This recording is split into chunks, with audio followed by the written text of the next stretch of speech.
Nandito pa rin tayo sa Batang Maharlika Works. Ang ano natin yan, pag naka-encounter kayo na ang push start nyo ay lumalagitik lang. Okay naman pala yung trigger, okay ang push start. Ang gagawin ninyo, linisin nyo to. Yan, baka kasi wala ng carbon brush or madumi na. Tapos lihayin niyo yung armature nya. Pag nalihan niyo yun, yung madumi na yun, nangingitim na yun, balik nyo na maayos. Lagyan nyo na rin ng gasket maker dito para hindi tumagas. Sureball. Kumbaga naninigurado lang. Siguraduhin nyo. Then magdagdag kayo ng ground.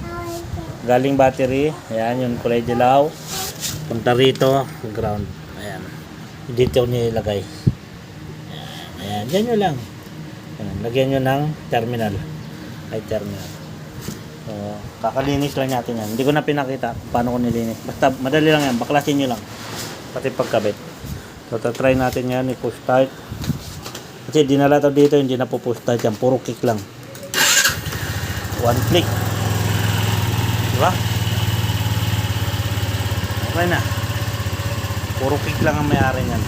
One click. Alhamdulillah. Kumana.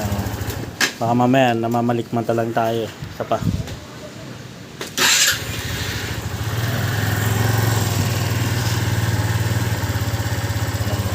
Batang Maharlika Works.